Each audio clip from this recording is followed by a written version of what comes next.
Gantian itu.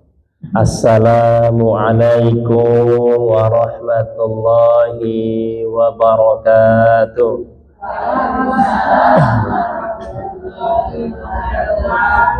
Lemah teman-teman. Mudah-mudahan yang jawab salam dengan semangat, insya Allah berkah hidupnya dunia wal akhirat. Alhamdulillah, alhamdulillahilladzi anzala sakinata fi qulubil mu'minin liyazdadu imanan ma'a imanihim.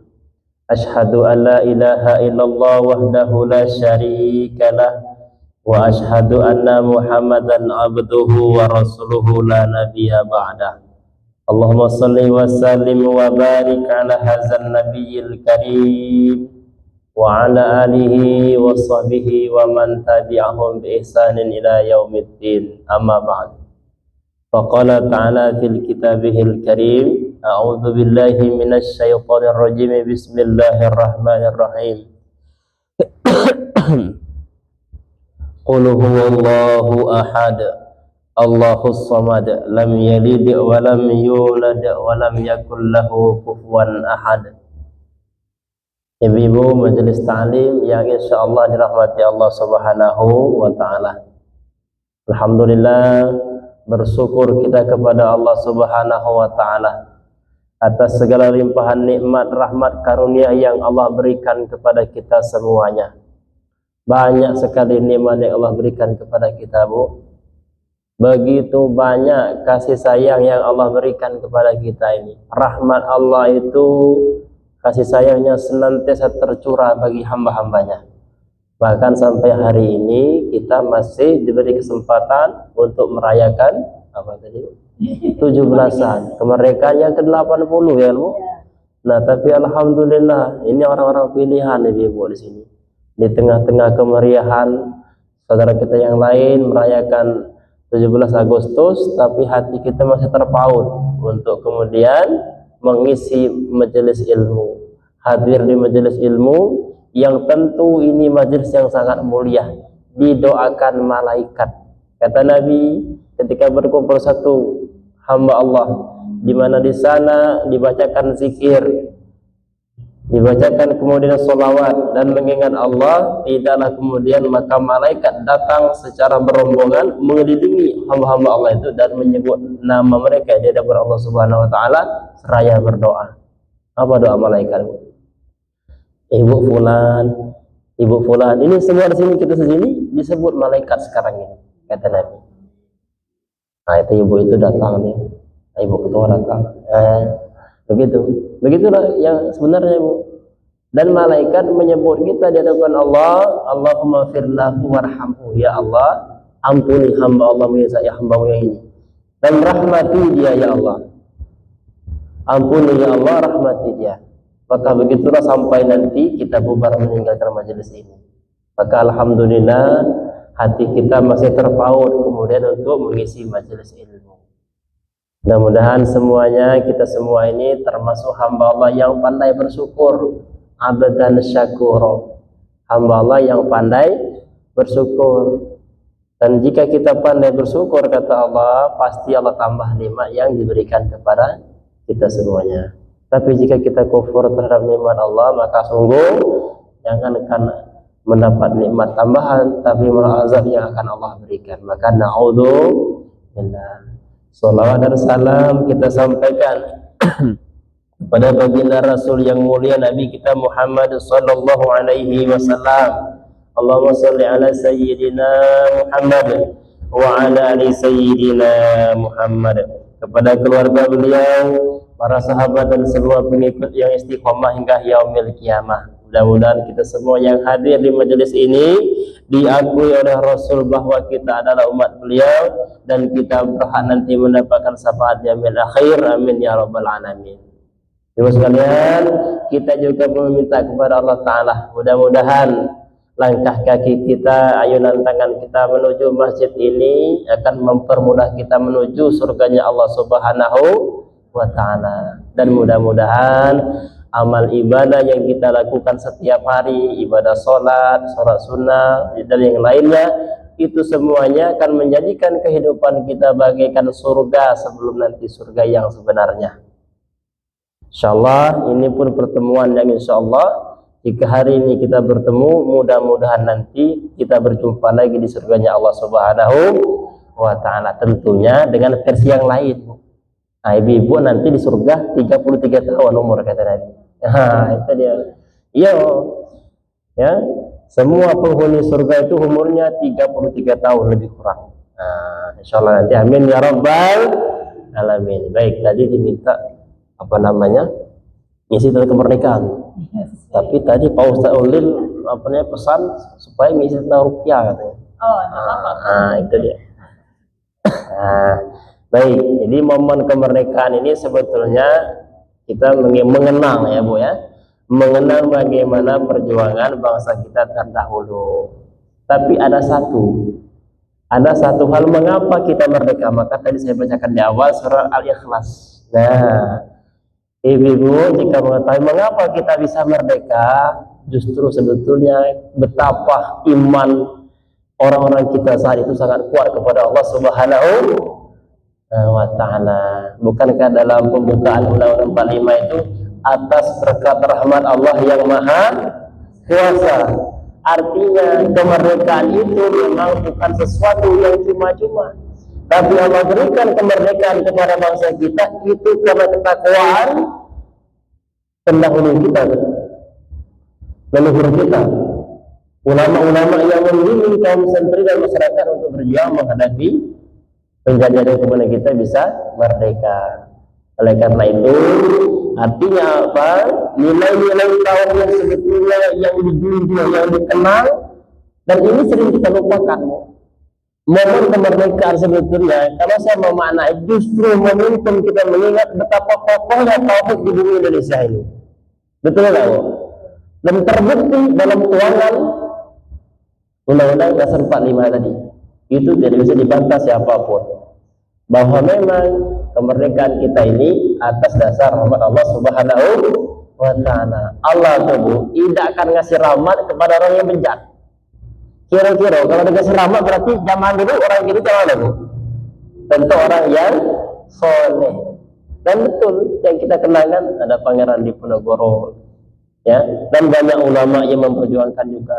Tapi ini jarang kita bahaskan, Bu. Nah, kalau kita 17-an selalu yang kita kedepankan lomba. Tapi kita jarang menyingkap tabir hal semacam ini. Nah, betul nggak? Iya kan, Bu? Jarang sekali kita temukan yang kita alami dan kita rasakan justru euforia. Kita pesta, lomba. Tapi kita jarang menyingkap tabir yang seperti ini. Sebetulnya ada hal yang sangat luar biasa dahsyat di balik kemerdekaan Republik Indonesia. Maka hari ini saya ingin mengkombinasikan nilai kemerdekaan ini, kita membangkitkan kembali nilai takwa kita kepada Allah Subhanahu wa ta'ala. Itu dia. Jadi insyaallah ini, jadi setiap kita mengenang kemerdekaan justru harusnya kita ingat betapa kokoh tauhid orang-orang kita terdahulu yang memperjuangkan kemerdekaan Republik Indonesia. Oleh karena itu tadi saya bacakan surah Al-Ikhlas, qul huwallahu ahad. Katakan Allah itu esa, Allahus samad, hanya Allah tempat bergantung. Lam yalid wa lam yulad, wa lam yakul lahu kufuwan ahad. Artinya orang kita dahulu betul-betul memurnikan ketauhidan kepada Allah dan tidak mensekutukan Allah kepada sesuatu apapun. Jadi kan nilai tauhid itu sebetulnya orang yang bertauhid berarti dia tidak mensekutukan Allah.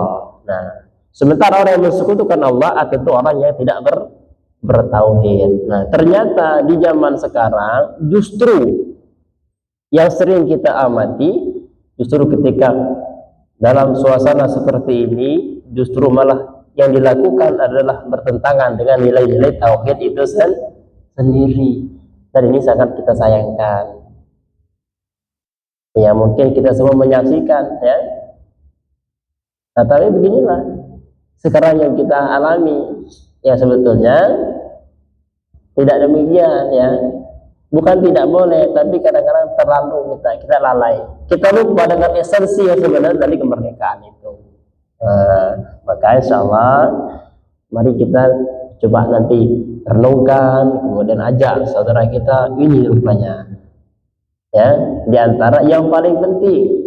Kenapa? Karena ini dasar. Ya, fondasi yang paling utama. Kita lupa. Bahkan hampir saja dahulu, kalau bukan kebijaksanaan ulama kita, ini negara-negara Islam. Iya kan, Bu? Tapi karena kebijaksanaan ulama kita, ada saudara kita dari agama yang lain juga ikut berjuang, maka kemudian diambillah satu fondasi yang kemudian semuanya bisa terangkum di dalamnya. Nah, itu dia. Jadi insya Allah kembali ke nilai tauhid tadi. Maka ibu sekalian, nilai tauhid ini ibu sangat penting kita jaga. Kenapa sangat penting kita jaga? Karena ini modal yang paling utama yang akan kita bawa ketika nanti kita menghadap Allah Subhanahu wa ta'ala. Banyak orang yang sholat tapi kemudian masih tercampur dengan kesyirikan, maka tidak akan pernah Allah terima sholatnya itu. Ya, orang mungkin sudah balik-balik ke Mekah, tapi ada hal yang dia tidak pahami, tergelincir dalam bab kesyirikan, maka tentu hal ini membatalkan semua ibadah yang dia kerjakan. Bahkan dalam hadis dikisahkan ada satu orang laki-laki yang mati hanya karena menyumbangkan seekor lalat untuk berhala dan dia wafat dan dipastikan masuk ke dalam api neraka. Nah, maka betapa pentingnya nilai tauhid ini di hadapan Allah Subhanahu wa ta'ala. Dan inilah di antara yang sering kami suarakan, apalagi saya sebagai seorang peruqyah kan, Bu. Jadi yang kami sampaikan adalah bagaimana betul-betul kita memurnikan ketauhidan kepada Allah Subhanahu wa ta'ala. Karena ternyata betapa banyak masyarakat kita ini yang kemudian hal-hal yang mendasar seperti ini kadang-kadang masih bercampur. Sudah sholat tapi kedukun beguyur. Nah, banyak nggak begitu, Bu? Sudah sholat, usahanya sepi, manggil dukun lagi, minta penglaris. Alhamdulillah Pak Ustaz, ramai berjualan. Banyak yang begitu, Bu. Ya, akhirnya minta penglaris. Ini membatalkan syahadat. Bagaimana mungkin kita kemudian mengaku beriman kepada Allah, tapi di sisi lain kita mendatangi tukang penyihir, dukun. Ya, yang itu kita diperintahkan oleh Allah berlindung kepada orang-orang seperti ini. Makanya dalam surah Al-Falaq Allah terangkan dalam Al-Quran, qul a'udzu birabbil falaq min syarri ma khalaq wa min syarri ghasiqin idza waqab wa min syarri naffatsati fil 'uqad.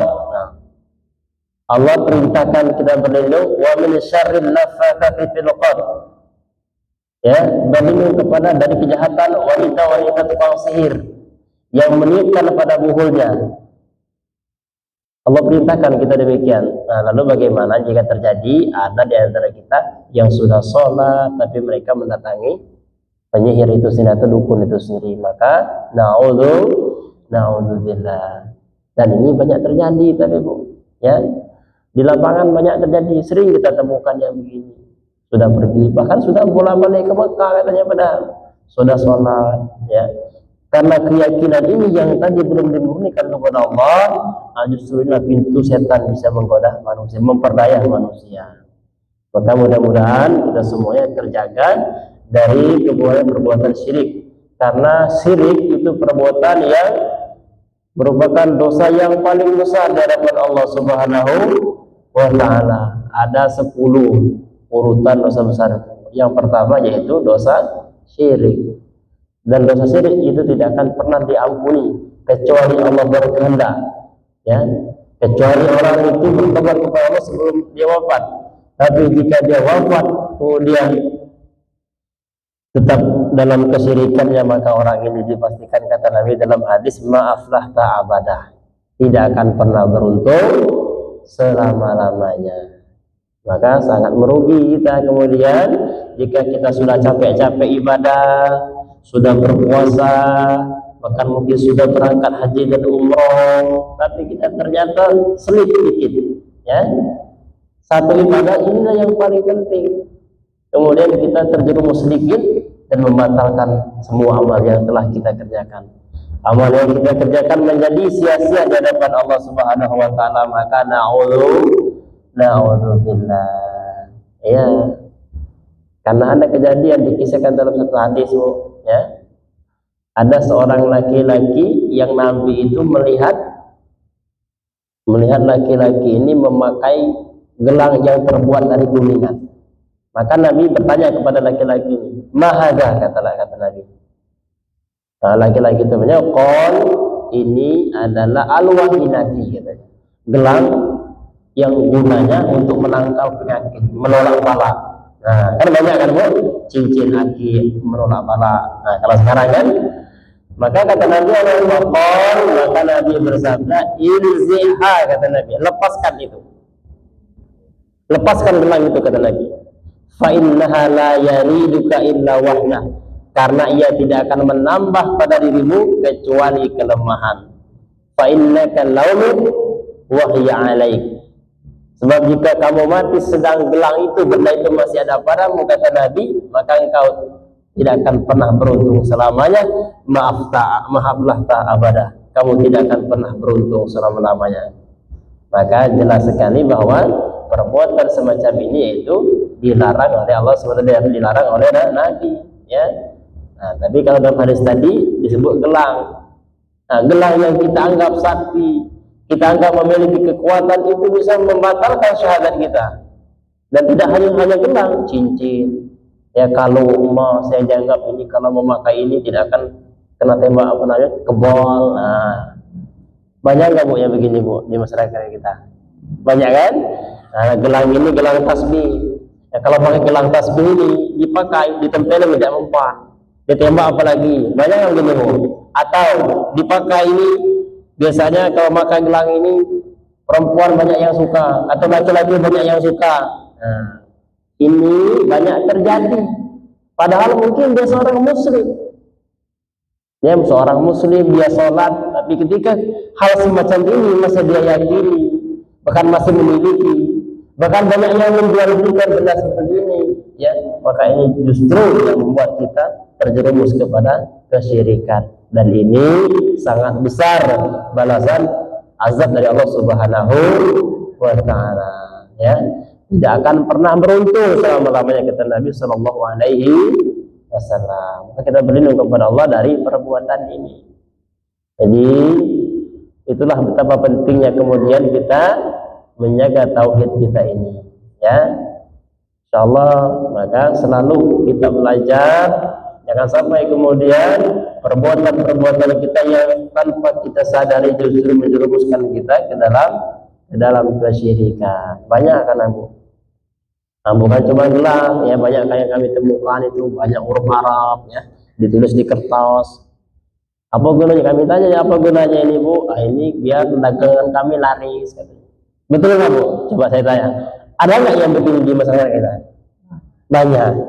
Nah, ini perbuatan yang sangat dibenci oleh Allah Subhanahu wa taala. Maka jika kita menemukan saudara kita, sampaikan bahwa ini dilarang dalam syariat kita. Maka kalaupun kita pernah berbuat seperti ini, maka minta ampun kepada Allah Subhanahu wa taala. Karena perbuatan ini dipastikan akan membinasakan siapapun yang melakukannya. Ya, Nabi mengatakan tadi tidak akan pernah beruntung selama-lamanya. Artinya kekal di neraka khalidina abada. Maka sungguh merugi. Ya, orang yang banyak maksiat, ahli maksiat, mungkin banyak sekali dosa yang dia kerjakan, tapi ketika kesyirikan dia tidak lakukan, masih besar kemungkinan Allah selamatkan, nanti dimasukkan ke dalam surga. Tapi ketika itu syirik yang kita kerjakan, maka tidak ada lagi ampun di hadapan Allah ketika kita sudah masuk ke dalam kubur. Mudah-mudahan mari senantiasa kita jaga diri kita, keluarga kita, supaya tidak terjerumus kepada perbuatan yang satu ini. Karena ini bisa membatalkan semua yang kita kerjakan dalam kehidupan dunia ini. Insyaallah sampai di sini. Mungkin Silakan nanti kalau ada yang ingin bertanya boleh nanti kita tanggapi. Silakan Bu.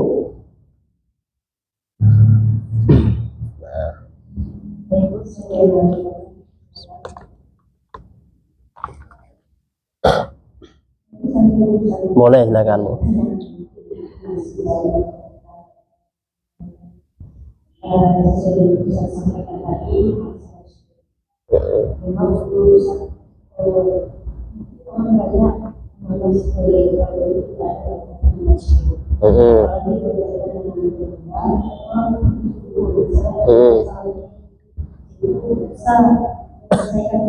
Iya.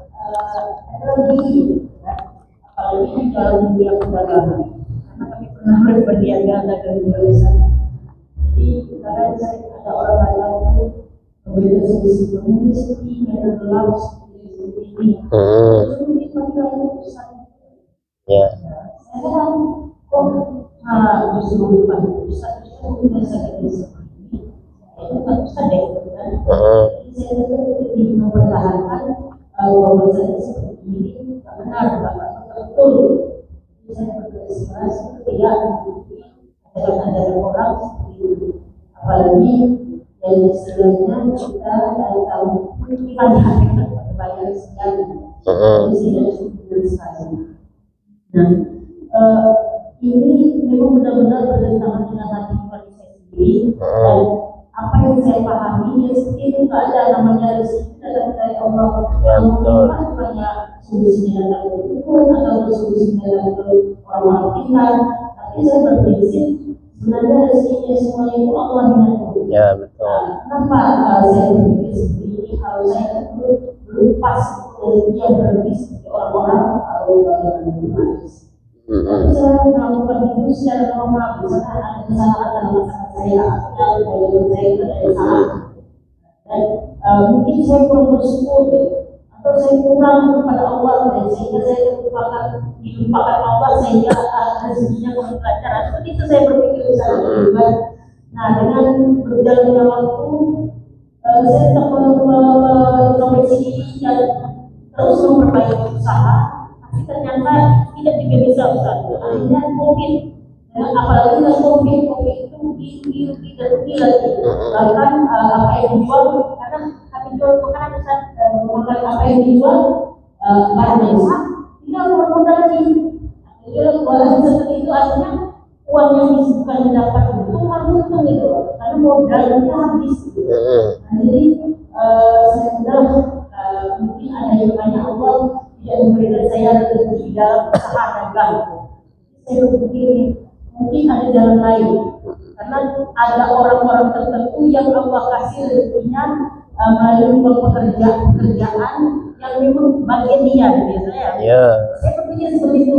Mungkin ini seperti ini dalam keluarga saya harus mencari sesuai dengan apa yang saya dapat, ilmu apa yang saya dapat.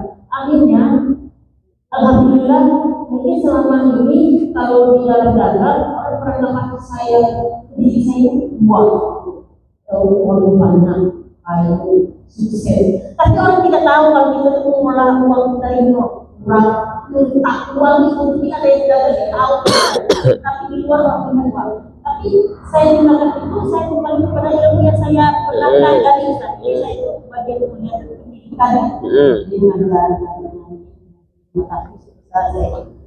guru sekarang yang saya buka yayasan.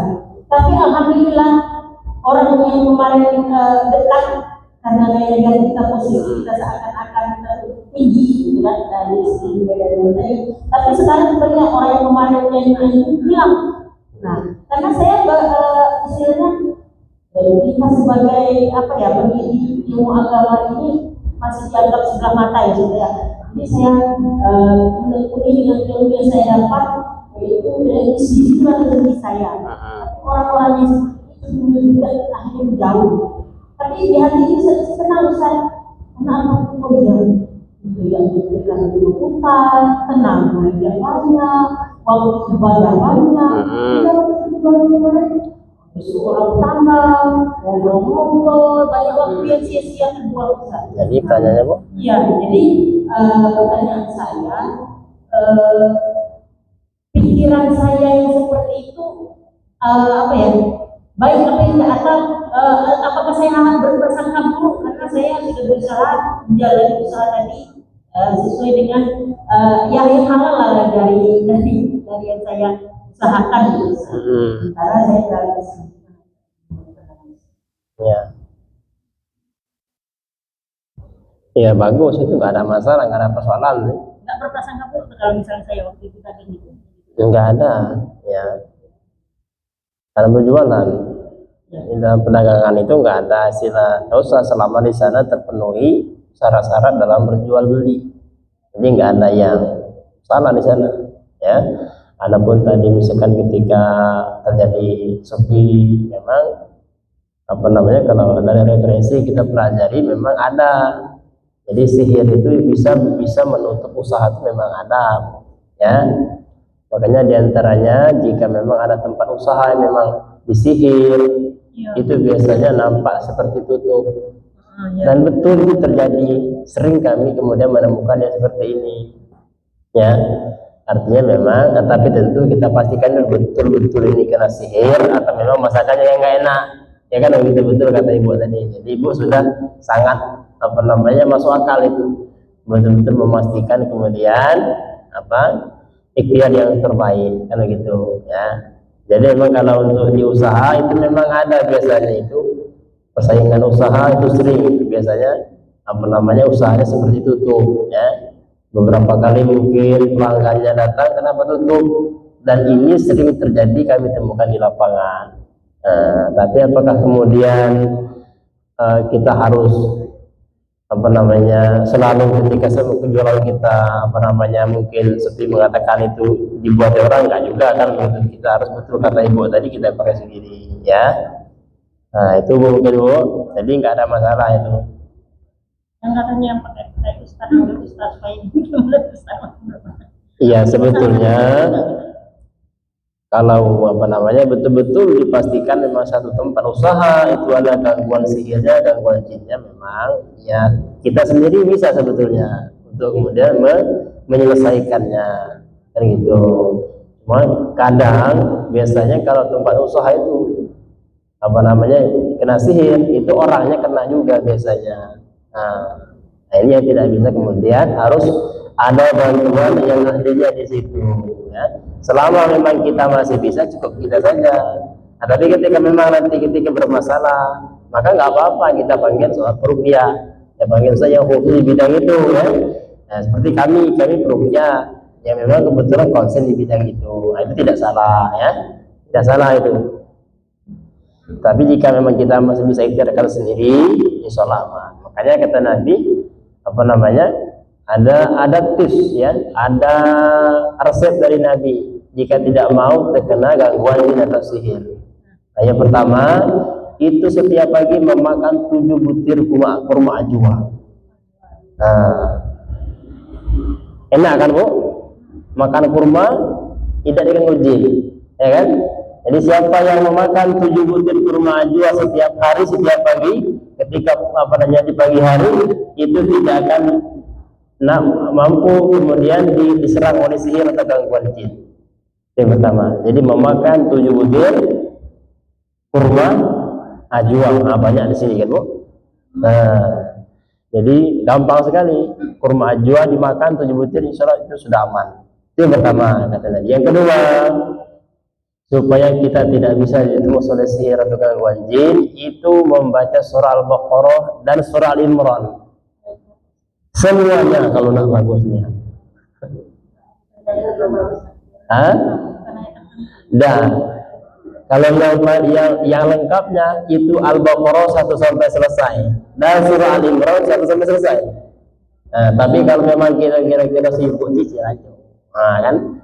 Atau kalau memang tidak sempat, ya, bacalah, cukup dibaca Al-Baqarah 1 sampai 5, ayat kursi, kemudian 2 ayat terakhir, lillahi ma fis sama sampai akhir. Nah, itu sudah mewakili insyaallah itu. Dan surah Al-Imran. Nah, itu dia kata Nabi. Ya, yang berikutnya, nah kita baca zikir pagi sore, bu. Nah, biasanya Al-Mahfurat namanya itu. Nah, mungkin ibu tahu. Al-Ma'thurat ya. Di HP itu banyak itu kalau download. Ada yang pagi, ada yang sore. Dibaca itu insya Allah aman itu tuh. Kenapa? Karena begini Bu, ya. Ini kita ini zaman ini yang canggih, tapi hal semacam ini justru semakin mendekati akhir zaman, artinya raja sihir yang paling gelap semakin dekat siapa Bu? Ya Dajjal, iya kan? Ya Dajjal.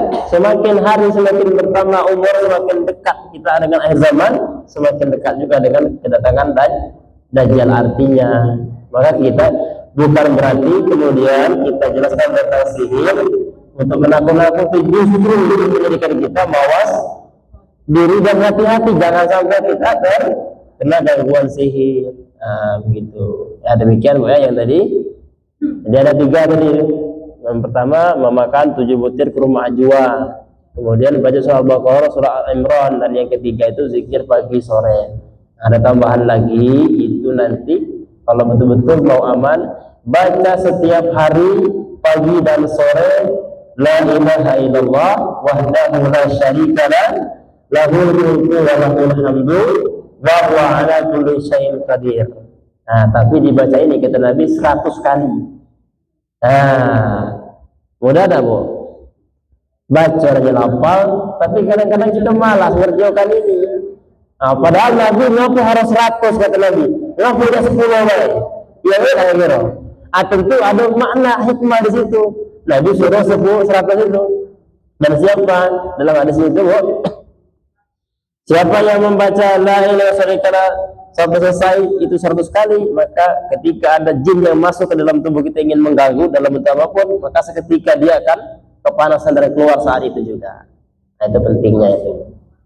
Ya, jadi mudah, cuma 100 kali. 20 habis salat subuh, 20 habis zuhur, 20 habis asar, 20 habis maghrib, terakhir sebelum tidur 20 lagi. Udah selesai. Ringan kan Bu? Ringan. Kalau nak bagus sekaligus. Cuma kalau kita sibuk, yang penting itu kan kita cari yang kita lemah kan? Kita gini kan yang lemah, yang aman. Nak kira. Kalau yang bagus sekaligus, apa 100 kali setelah salat subuh, 100 kali setelah salat asar. Kalau nak yang pandainya. Cuma karena mungkin sibuk. Allah tuh Maha tahu Bu. Yang penting bilangan cukup misalnya aman itu. Kan gitu. Ya. Mungkin kita bersibuk kerja di jalan, jadi yang penting cukup 100 kan gitu. Itu insyaallah sudah aman. Yang berikutnya itu kalau kita punya daun bidara dibuat jus. Ya dibuat jus. Jadi di samping memang itu untuk mencegah gangguan sihir, dia berfungsi untuk memperbaiki organ tubuh kita yang rusak, mencegah kanker. Jadi bagus daun bidara itu. Secukupnya aja, ya. Daun bidara. Enggak jam berapa Pak? Kalau mau pakai sama madu atau sari kurma. Segelas saja. Iya segelas, rutin diminum itu salah aman. Ya, karena kita nggak tahu kadang-kadang itu di badan kita itu kita nggak tahu kan, ya kita ini hidup bersama manusia yang lain yang hanya kepalanya sama-sama hitam, tapi tidak tahu apa yang dibuat di belakang kita kan, tidak tahu. Bahkan Allah telah mengatakan itu, ya. Kalau kira-kira yang tidak penting, tidak mungkin Allah turunkan surah Al-Falaq ini. Wa min syarri nafatsati fil 'uqad wa min syarri hasidin idza hasad. Nah, ini 2 hal ini. Yang pertama berlindung dari tukang sihir, ini Allah perintahkan. Jadi penting, bukan perkara sepele ini Bu. Ngapa kira-kira Allah turunkan ayat ini dan Allah perintahkan langsung? Nah, itu karena penting. Yang kedua, wa min syarri hasidin idza hasad. Ya, berlindung dari sifat iri hati, iri dengki manusia kepada kita. Nah, ini kalau jelaskan Nabi, itu hasad itu sebetulnya penyakit ain. Dan kata Nabi, kebanyakan umatku itu mati karena ain. Ya, mati karena ain. Kenapa? Karena pandangan iri manusia lain kepada kita. Pandangan iri saudara kita yang lain kepada kita tanpa mereka sadari. Misalkan nengok ibu yang terlalu cantik dia. ya kan? Memuji itu bisa diain, Bu. Makanya diajarkan ketika kita melihat sesuatu yang luar biasa, betul, maka baca Masya Allah, ya, Subhanallah, ya, supaya kemudian tidak terjadi ain itu tadi. Karena ada di zaman Nabi, ada sahabat yang sangat tampan